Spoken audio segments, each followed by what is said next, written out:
31 भगवान श्री कृष्ण का अंतर्धान होना। इस अध्याय में सारे यदुओं समेत भगवान का अपने धाम के लिए प्रत्यावर्तन का वर्णन हुआ है। दारुक से यह जानकर कि श्री कृष्ण अपने धाम प्रत्यावर्तित हो चुके हैं, वसुदेव तथा द्वारका में बच्चे लोग शौक से अतीव क्षुब्ध हो उठे और उन्हें पाने के लिए नगर के बाहर गए। वे सारे देवता जो भगवान की इच्छा का पालन करते हुए उनकी लीलाओं में सहायता पहुंचाने के लिए यदुकुल में जन्मे थे, भगवान के पीछे पीछे अपने अपने धामों को लौट गए। भगवान द्वारा अपने लिए जीवन को सृष्टि और फिर उसका विध्वंस किसी अभिनेता के प्रदर्शन के समान माया का जादू मात्र है। वस्तुत वे संपूर्ण ब्रह्मांड का सृजन करते हैं और तब परमात्मा रूप में उसके भीतर प्रवेश कर जाते हैं। अंत में वे फिर सारे ब्रह्मांड को अपने भीतर समेट लेते हैं और अपने निजी यश में रहते हुए बाह्य लीलाओं से दूर स्थित रहते हैं। यद्यपि अर्जुन कृष्ण के वियोग से अभिभूत थे, किंतु तो भी भगवान द्वारा दिए गए विविध आदेशों को स्मरण करके वे अपने को शांत कर सके। तब अर्जुन ने अपने मृत संबंधियों का पिंडदान संपन्न किया। उस समय समुद्र ने भगवान के निवास स्थान को छोड़कर सारी द्वारकापुरी को जलमग्न कर लिया। जो यदुवंशी बच्चे थे उन्हें लेकर अर्जुन इंद्रप्रस्थ गए, जहां उन्होंने विजय को सिंहासन पर बैठाया। इन घटनाओं को सुनकर युधिष्ठिर आदि पांडवों ने परीक्षित को राज सिंहासन दे दिया और महाप्रयाण के लिए प्रस्थान किया। श्री शुकवाच अश्वत्थत्रागमद्गह्या भवान्या च संभव महेंद्र प्रमुखा देवा मुनः स प्रजेश्वरा। 1 शुकदेव गोस्वामी ने कहा, तब शिव तथा उनकी प्रेयसी मुनियों प्रजापतियों तथा इंद्रादि देवताओं सहित ब्रह्मा जी प्रभास आए। पितरः सिद्ध गंधर्वा विद्याधर्मोर्गा चारणा यक्ष रक्षांस के नराप्सरसो द्विजा। 2 द्रष्टुकामा भगवतो निर्याणवन् परमोत्सुका गायन्तश्न गृह्णन्तश्चौरे कर्माणि जन्मचर। 3 भगवान का प्रस्थान देखने के लिए चारणों, यक्षों, राक्षसों, किन्नरों, अप्सराओं तथा गरुड़ के संबंधियों समेत पितृगण, सिद्ध, गंधर्व, विद्याधर तथा बड़े बड़े सर्प भी आए। आते समय वे सभी व्यक्ति भगवान शौरी कृष्ण के जन्म तथा कार्यों का विविध प्रकार से गायन और महिमा वर्णन कर रहे थे। ववृषु पुष्पवर्षाणि विभानावलिभिनभ कुर्वन्त सड्डूल राजन भक्त्या परमया युता। 4 हे राजा, उन्होंने आकाश में अपने अनेक विमानों की भीड़ लगाकर अत्यंत भक्ति के साथ फूलों की वर्षा की। भगवान पितामहन वीक्षे विभूतिरात्मनो विभु संयोज्यात्मनिचात्मानवन पद्म नेत्रे नयमीलयत।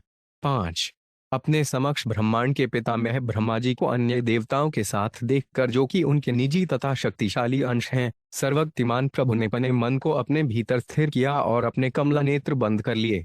तात्पर्य श्रील श्रीधर स्वामी के अनुसार भगवान कृष्ण पहले ही ब्रह्मा तथा अन्य देवताओं को उस प्रार्थना को स्वीकार कर चुके थे जिसमें उन्होंने भगवान से अपने सेवक देवताओं की रक्षा के लिए ब्रह्मांड के भीतर अवतरित होने की याचना की थी।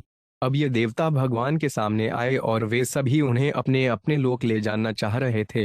इन असंख्य सामाजिक कार्यों से बचने के लिए भगवान ने आंखें बंद कर ली, मानो समाधि में लीन हो। श्रील जीव गोस्वामी कहते हैं कि भगवान कृष्ण ने अपनी आंखें योगियों को यह सिखलाने के लिए बंद कर लीं कि इस मरते लोक को किस तरह अपने रहस्यवादी ऐश्वर्य से किसी आसक्ति के बिना त्याग देना चाहिए। ब्रह्मा समेत सारे देवता भगवान कृष्ण के योगिक अंश हैं, फिर भी भगवान ने इस बात पर बल देने के लिए अपनी आंखें बंद कर लीं कि इस जगत से प्रयाण करते समय मनुष्य को अपना मन भगवान में स्थिर कर लेना चाहिए।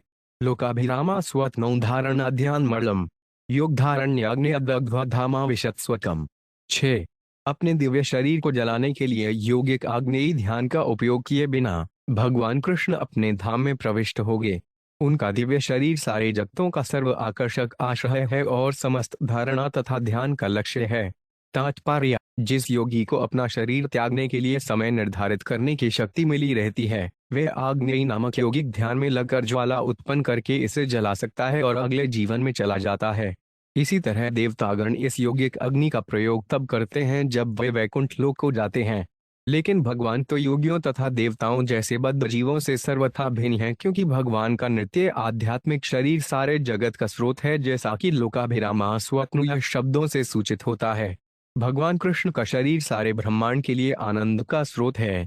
धारणा ध्यान मंगल शब्द यह बताता है कि जो लोग ध्यान तथा योग से आध्यात्मिक उत्थान के लिए प्रयत्नशील रहते हैं, वे भगवान के शरीर के ध्यान के माध्यम से सर्वमंगल प्राप्त करते हैं। चूंकि योगी जन्मात्र कृष्ण के शरीर का चिंतन करने से मुक्त हो जाते हैं, वे शरीर निश्चय ही भौतिक नहीं होता, इसलिए संसारी योग अग्नि द्वारा या अन्य किसी प्रकार की अग्नि द्वारा भस्म नहीं किया जा सकता।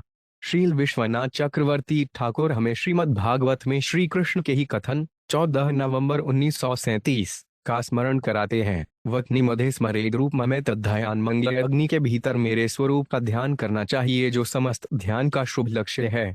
क्योंकि भगवान का दिव्य रूप अग्नि के भीतर स्थिति तत्व के रूप में उपस्थित रहता है, तो भला अग्नि उस रूप को कैसे प्रभावित कर सकती है। इस प्रकार यद्यपि भगवान योग समाधि में प्रविष्ट करते प्रतीत हो रहे थे, किंतु अदग्धवा शब्द सूचित करता है कि भगवान का शरीर विशुद्ध रूप से आध्यात्मिक होने के कारण जलने को औपचारिकता से बचता हुआ सीधे वैकुंठ धाम में प्रविष्ट हुआ। श्रील जीव गोस्वामी ने भी इस श्लोक की टीका करते हुए इस बात को विशद व्याख्या की है। दिव्य दुर्दुभ्यो ने दु पेतु सुम्न सक्षखात सत्य धर्मोधृतिर्भुमेह कीर्ति श्री क्षानुताम ययो। 7 जो ही भगवान श्री कृष्ण ने इस पृथ्वी को छोड़ा, त्यों ही सत्य, धर्म, धृति, कीर्ति तथा सौंदर्य उनके पीछे हो लिए। स्वर्ग में दुंदुभियां बजने लगीं और आकाश से फूलों की वृष्टि होने लगी। तात्पर्य: श्रील श्रीधर स्वामी के अनुसार सारे देवता हर्षित थे क्योंकि हर एक यही सोच रहा था कि कृष्ण उसके लोक में आ रहे हैं। देवाद्यो ब्रह्म मुख्या न विशंता स्वधामनी अविज्ञात कृष्णम दहशुषाति विस्मिता। 8 ब्रह्मा इत्यादि देवता तथा उच्चतर प्राणी भगवान कृष्ण को उनके धाम में प्रवेश करते हुए नहीं देख सके क्योंकि भगवान ने अपनी गतिविधियों को प्रकट नहीं होने दिया। किंतु कुछ एक ने उनको देख लिया और वे अत्यधिक चकित थे। सौदामय्या यथा क्लाशे यात्याहित्वा ब्रह्मंडलम गतिर्लक्ष्यते मर्त्यस्तथा कृष्णस्य दैवते। 9 जिस तरह सामान्य लोग बादलों को त्यागती बिजली के मार्ग को निश्चित नहीं कर सकते, उसी तरह देवतागण अपने धाम लौटते हुए भगवान कृष्ण की गतिविधियों का पता नहीं लगा पाए। तात्पर्य: बिजली की अचानक गतियां देवता तो देख सकते हैं किंतु मनुष्य नहीं। इसी तरह भगवान कृष्ण के आकस्मिक प्रयाण को वैकुंठवासी कृष्ण के संगीत तो समझ पाए किंतु देवता नहीं। बर्हारुद्राद्यस्ते तु दृष्टा योगक्ति हरे विस्मितास्ता प्रशंसन्तः स्वस्वलोकययुस्तदा। 10 किंतु कुछ देवतागण, विशेष रूप से ब्रह्मा तथा शिव जी, यह निश्चित कर सके कि किस तरह भगवान की योग शक्ति कार्य कर रही है और इस तरह वे चकित थे। सारे देवताओं ने भगवान की योग शक्ति की प्रशंसा की और तब वे अपने अपने लोक को लौट गए। तात्पर्य: यद्यपि इस ब्रह्मांड में एक तरह से सारे देवता सर्वज्ञ हैं किंतु वे भगवान की योग शक्ति की गतिविधियों को समझ नहीं पाए, इसीलिए वे चकित थे। राजन परस्थ तनुप्रिजनाप्यहा माया विडम्बन वे यथा नटस्य सुष्ठात्मनेद्मनुविश्य विहृते शांति सन्नहत्यात्महिनो प्रतः स आस्ते। 19 है राजा, तुम जान लो कि भगवान का प्राकट्य तथा उनका अनंतर्धान होना, जो देवधारी बद्ध जीवों के ही सदृश होते हैं, वास्तव में उनकी माया शक्ति द्वारा अभिनीत खेल हैं जैसा कि कोई अभिनेता करता है।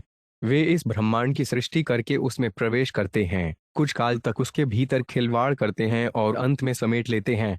तब भगवान विराट जगत के सारे कार्यों को बंद करके अपनी दिव्य महिमा में स्थित रहते जाते हैं। तात्पर्य: श्रील जीव गोस्वामी के अनुसार यदुवंश के सदस्यों में हुई तथाकथित लड़ाई भगवान को लीला शक्ति का प्रदर्शन थी क्योंकि कृष्ण के निजी संगी कभी भी बद्ध जीवों की तरह सामान्य जन्म तथा मृत्यु के चक्कर में नहीं पड़ते। ऐसा होने से स्वयं भगवान जन्म मृत्यु से परे हैं जैसा कि इस श्लोक में स्पष्ट कहा गया है। यहाँ पर नटस्य शब्द महत्वपूर्ण है। श्रील विश्वनाथ चक्रवर्ती ठाकुर किसी जादूगर की निम्नलिखित कहानी बतलाते हैं जो मरने की कलाबाजी दिखलाता है। एक जादूगर किसी राजा के द्वारा रखाए गए बहुमूल्य वज्रों, रत्नों, सिक्कों इत्यादि के ढेर के पास राजा के सामने जाता है।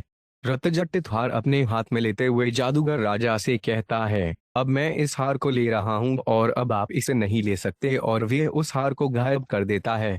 अब मैं यह सोने का सिक्का उठा रहा हूँ, आप इसे नहीं ले सकते, यह कहकर वे सोने के सिक्के को गायब कर देता है। इसी तरह राजा को चेतावनी देते हुए वे राजा के 7,000 घोड़ों को गायब कर देता है। इसके बाद वह जादूगर ऐसा मोहजाल फैलाता है कि राजा के लड़के, नाती पोते, भाई तथा अन्य परिवार वाले एक दूसरे पर हमला करते हैं और इस उग्र लड़ाई में प्रायः सभी मृत हो जाते हैं। राजा उस जादूगर को बोलते देखता है और उस विशाल सभावन में बैठे हुए अपने सामने इन घटनाओं को घटित होते देखता है। तत्पश्चात वह जादूगर कहता है, हे राजन, मैं अब ज्यादा जीवित नहीं रहना चाहता। जिस तरह मैंने जादू सीखा है उसी तरह अपने गुरुवार के चरण कमलों को कृपा से मैंने योग का ध्यान भी सीखा है। मनुष्य को किसी तीर्थ स्थान में ध्यान करते हुए अपना शरीर छोड़ देना चाहिए, और चूंकि आपने तमाम पुण्य कर्म किए हैं इसलिए आप स्वयं तीर्थ स्थान हैं। इसलिए अब मैं अपना शरीर छोड़ दूंगा। इस तरह कहकर वह जादूगर उचित योग आसन में बैठ जाता है और अपने को प्राणायाम, प्रत्याहार, धारणा, ध्यान तथा समाधि में स्थिर करके मौन हो जाता है। एक क्षण बाद उसकी समाधि से उत्पन्न अग्नि उसके शरीर से निकलकर जलती है और उसे भस्म कर देती है। तब उसको सारी पत्नियां शोकाकुल होकर अग्नि में प्रवेश करती हैं। 3 या 4 दिन बाद अपने प्रांत में लौट जाने के बाद वह जादूगर अपनी एक पुत्री को राजा के पास भेजता है। पुत्री ने उससे कहा, हे राजा, मैं अभी अभी आपके महल में अपने साथ बिना किसी के देखे आपके स्वस्थ पुत्रों, पौत्रों, भाइयों इत्यादि को लेकर आई हूँ। साथ में आपके द्वारा प्रदत्त सभी रत्न तथा अन्य वस्तुएं भी लाई हूँ। इसलिए आप मुझे इस जादूगरी के लिए जो आपके समक्ष प्रदर्शित किया गया है समुचित पुरस्कार दें। इस तरह सामान्य जादू भी जन्म मृत्यु की नकल कर सकता है।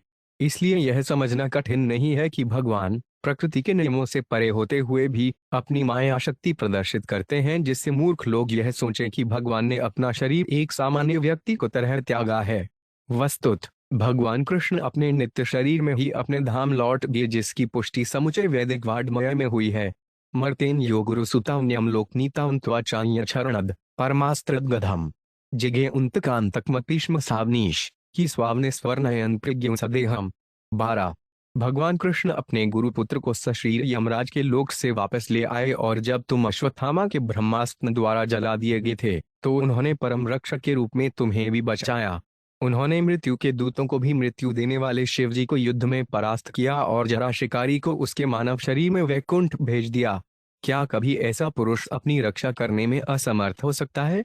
तात्पर्य: इस जगत से कृष्ण के प्रयाण की कथा कहते समय अपना तथा महाराज परीक्षित का दुख कम करने के लिए श्री सुखदेव गोस्वामी कई स्पष्ट उदाहरण देकर यह सिद्ध करते हैं कि भगवान कृष्ण मृत्यु के प्रभाव से बहुत दूर हैं। यद्यपि उनके गुरुवार सांदीपनि मुनि का पुत्र मृत्यु द्वारा ले जाया गया था, किंतु भगवान उसे सशरीर वापस ले आए थे। इसी तरह भगवान कृष्ण को ब्रह्म शक्ति छू नहीं सकती, क्योंकि उन्होंने परीक्षित महाराज को आसानी से बचा लिया था, यद्यपि वे ब्रह्मास्त्र द्वारा दग्ध किए जा चुके थे। शिवजी बाणासुर के साथ युद्ध करते कृष्ण द्वारा स्पष्ट रूप से पराजित हो चुके थे और जरा शिकारी सदैह बैकुंठ लोक भेज दिया गया था।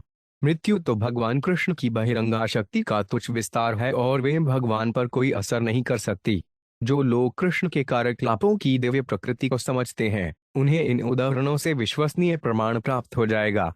तथापि शेष स्थिति संभवाप्यग्वनय हेतुरेद शेषक्ति धूक नेक्षत प्रणेतो वपुरुत्र शेषता उन्मर्तेन की स्वस्थ प्रदर्शन। 13। असीम शक्तियों के स्वामी भगवान कृष्ण असंख्य जीवों की उत्पत्ति, पालन तथा संहार के एकमात्र कारण होते हुए भी इस जगत में अपने शरीर को अब और अधिक नहीं रखना चाहते थे। इस तरह उन्होंने आत्मस्थ लोगों को गंतव्य दिखलाया और यह प्रदर्शित किया कि इस मर्तिक जगत का कोई अपना मूल्य नहीं है। तात्पर्य: यद्यपि भगवान कृष्ण पतितात्माओं को बचाने के लिए इस जगत में अवतरित हुए थे, किंतु वे लोगों को प्रोत्साहित नहीं करना चाहते थे कि भविष्य में वे व्यर्थ ही इधर उधर घूमें। दूसरे शब्दों में मनुष्य को चाहिए कि जितनी जल्दी हो सके कृष्ण भावनामृत को पूर्ण करके भगवधाम वापस जाए। यदि भगवान कृष्ण और अधिकाल तक पृथ्वी पर रहते तो वे व्यर्थ ही भौतिक जगत को प्रतिष्ठा को बढ़ाते होते। जैसा कि श्री उद्धव ने श्रीमद् भागवत 3 फरवरी 11 में कहा है, आदायांतर्धाद्यस्तु स्वनिम्भं लोकलोचनम। पृथ्वी पर सभी लोगों की दृष्टि के समक्ष अपना शाश्वत रूप प्रकट करने वाले भगवान कृष्ण ने उन लोगों की दृष्टि से अपने को अंतर्धान कर लिया जो वांछित तपस्या न करने से उन्हें देख पाने में असमर्थ थे। उद्धव में भागवत 3 फरवरी 10 में यह भी कहा है, देवस्य माया स्परिष्टा ये चाण्यद सदाश्रिता श्रम्यते धीर्म तद्भाग ऐरात्मयुक्तात्मनो हैरौप। भगवान को माया से विमोहित पुरुषों के शब्द किसी भी स्थिति में पूर्णतः शरणागतों की बुद्धि को विचलित नहीं कर सकते। जो व्यक्ति कृष्ण के दिव्य तिरोधान को समझने के लिए वैष्णव आचार्यों का आश्रय लेता है वह आसानी से समझ जाता है कि भगवान सर्वशक्तिमान हैं और उनका आध्यात्मिक शरीर उनकी आध्यात्मिक शक्ति से अभिन्न है। यह इतं प्रातरुत्थाय कृष्ण से पदुमी पराम प्रयतः कीर्तय धवत्यातामेवाप्नोत्यनुत्तमाम्। 14। जो व्यक्ति प्रातः काल नियमित रूप से जगता है और भगवान कृष्ण के दिव्य तिरोधान तथा उनके निजी धाम लौटने की महिमा का भक्ति पूर्वक कीर्तन करता है वह निश्चय ही उसी परम पद को प्राप्त करेगा। दारुको द्वारकामेत वसुदेवोग्रसेन्यो पतित्वा चरणावस्तन्यशिग्यत कृष्ण विच्युत। 17। द्वारका पहुंचते ही दारुक वसुदेव तथा उग्रसेन के चरणों पर गिर पड़ा और भगवान कृष्ण की क्षति पर शोक करते हुए अपने आंसुओं से उनके चरणों को भिगो दिया। कथयामास निश्चन वृष्णीन आकृत्स्नशो नृप तछुत्वद्विग्नः दया जना शोक विर्भूषिता। 16 तन्स्मत्वरिता जमु कृष्ण विश्लेषविहिलला व्यम नव शैत यत्र ज्ञातयोग्नंत आनम। 17 दारुक ने वृष्णियों के पूर्ण विनाश का वृत्तांत कह सुनाया और हे परीक्षित, यह सुनकर लोग अपने हृदयों में अतीव किंकता नव्य विमूढ़ और शौक से स्तंभित हो गए। वे कृष्ण के विछोह से विह्वल अपना सिर पीटते उस स्थान के लिए जल्दी जाने लगे जहां उनके संबंधी मृत पड़े थे। देवकी रोहिणी चैव वसुदेवस्तथा सुतौ कृष्ण रामाव पश्यन्तः शोकार्ता विजहो स्मृतिमु। 18 जब देवकी रोहिणी तथा वसुदेव ने अपने कृष्ण तथा बलराम पुत्रों को नहीं पाया तो वे शौक से अचेत हो गए। तात्पर्य श्रील विश्वनाथ चक्रवर्ती ठाकुर के अनुसार असली देवकी रुक्मिणी तथा अन्य महिलाएं द्वारका में भौतिक जगत की आंखों से अदृश्य रहती रहीं, जबकि देवता जो देवकी रोहिणी तथा अयों के आंशिक पक्षों को प्रस्तुत करने वाले थे अपने मृत संबंधियों को देखने प्रभास गए। प्राणांश विझोस्तत्र भगवद विरहातुरा उगुण प्रतिस्तात चित्तामारुरुह स्त्री 19 भगवान के वियोग से आतुर उनके माता पिता ने उसी स्थान पर अपने प्राण त्याग दिए। हे परीक्षित, तब यादवों की पत्नियां अपने अपने मृत पतियों का आलिंगन करके चिताओं पर चढ़ गईं। रामपल्यस्वतदेहमुपगुहार निमाविशन वसुदेव पत्यस्तगान प्रद्मम नादीन हरे स्नुषा कृष्ण पत्यो 5 विशनरीन रुक्मिण्यात्मास्तदात्मिका। 20 बलराम जी की पत्नियां भी अग्नि में प्रविष्ट हुई और उनके शरीर का आलिंगन किया। इसी तरह वसुदेव की पत्नियां उनकी चिता में प्रविष्ट हुई और उनके शरीर को चूमा। हरि की पतों हुए प्रद्युम्नादि अपने अपने पतियों की चिताओं में प्रविष्ट हुईं। रुक्मिणी तथा भगवान कृष्ण की अन्य पत्नियां जिनके हृदय उन्हीं में पूर्ण त्यालीन थे उनकी चिता में प्रविष्ट हुईं। तात्पर्य यह समझा जाता है कि यहाँ पर वर्णित शोकमय दृश्य भगवान की माया शक्ति का प्रदर्शन है और पृथ्वी पर भगवान कृष्ण की लीलाओं को अंतिम नाटकीय रूप प्रदान करता है। वस्तुत भगवान कृष्ण अपने आदि शरीर के साथ अपने नित्य धाम में लौट गए और उन्हीं के साथ उनके नित्य पार्षद भी लौट गए। भगवान की लीलाओं का यह अंतिम हृदय विदारक दृश्य भगवान की अंतरंगा शक्ति का खेल है, जिससे भगवान की व्यक्त लीला वो कामनापूर्ण नाटकीय अंत हो जाता है। अर्जुन प्रेयस सख्यु कृष्ण से विहातुर है आत्मान सांत्वयामास कृष्ण गीत है चतुर्थी भी 21 अर्जुन अपने सर्वप्रिय मित्र भगवान कृष्ण के विछोह से अत्यधिक दुखी हुए, किंतु उन्होंने भगवान के उन दिव्य शब्दों का स्मरण करके जिन्हें उन्होंने उनसे गीत रूप में गाया था अपने को सांत्वना दी। तात्पर्य श्रील श्रीधर स्वामी के अनुसार अर्जुन ने गीता के निम्नलिखित श्लोकों का स्मरण किया। नहन प्रकाश सर्वस्य योग्याया समावृत मुरेन अंगाभिजानाति लोको माजसव्यय भगवद गीता 7:25 मैं मूर्खों तथा अल्पज्ञों के लिए कभी भी प्रकट नहीं हूँ, उनके लिए तो मैं अपनी शाश्वत सूजनात्मक शक्ति योग माया द्वारा आच्छादित रहता हूँ। अथ मोहित हुआ जगत मुझ जन्मे तथा अविनाशी को नहीं जान पाता है। इसी तरह श्रील जीव गोस्वामी ने भगवद गीता के इस श्लोक 18.65 का उल्लेख किया है। मामे वैश्यसी सत्य ते प्रतिजाने प्रियोत्सी में तुम मेरे पास निश्चित रूप से आओगे, मैं तुम्हें वचन देता हूँ, क्योंकि तुम मेरे परम प्रिय मित्र हो। उन्होंने महाभारत के स्वर्ग पर्व से भी निम्नलिखित उदाहरण दिए हैं। दर्दर्श तत्र गोविंद ब्राह्मणे वपुषान्वितम तेन दृष्टा पूर्वेण साहस्यनोपसंयुचित्ताय दीप्यमान स्वशुषा दिवैरसरूपस्कृत चक्र प्रथृतिभिशोरे दिव्य पुरुष विग्रहें उपास्यमान वीरेण फाल्गुनेन सुवर्चसा यथा स्वरूप कौन्तेय तथम मधुसूदनम तावुद्भव पुरुष व्यात्रो समुद्वीक्ष्य युधिष्ठिरस् यथा ही प्रतिषेधाते प्रजया देव पूजितो। वहां पर युधिष्ठिर ने गोविंद को अपने आदि साकार परब्रह्म के रूप में देखा। वे उसी तरह प्रतीत हो रहे थे जैसा कि युधिष्ठिर ने उन्हें पहले देखा था। वे उन्हीं लक्षणों से युक्त थे। वे अपने शरीर से निकल रहे तेज से दीप्यमान थे और वे अपने दिव्य हथियारों चक्र आदि से घिरे थे जो अपने डरावने साकार रूपों में प्रकट हुए थे। है कुंती के वंशज मधुसूदन को पूजा तेजस्वी वीर अर्जुन द्वारा की जा रही थी और वे भी अपने आदि रूप में प्रकट हुए थे। जब इन दो पुरुष सिंहों ने, जो देवताओं के आराध्य हैं, युधिष्ठिर को उपस्थित देखा तो वे उचित आदर के साथ उनके पास गए और उनकी पूजा को बंधुना नष्टगोत्राणाम अर्जुन सांपरायिकम हतान आकार्यामास यथावदनुपूर्वश 22 तत्पश्चात अर्जुन ने इस बात का ध्यान रखा कि उन मृतकों का उचित रीति से दाह कर्म किया जाए जिनके परिवार में कोई पुरुष सदस्य नहीं बचा था। उन्होंने एक एक करके सारे यदुओं के वांछित कृत्य पूरे किए। द्वारका हरिणा त्यक्ता समुद्र उपलाव्यक्षणात् वर्जयित्वा महाराज श्रीमद्भगवदालयम। 23।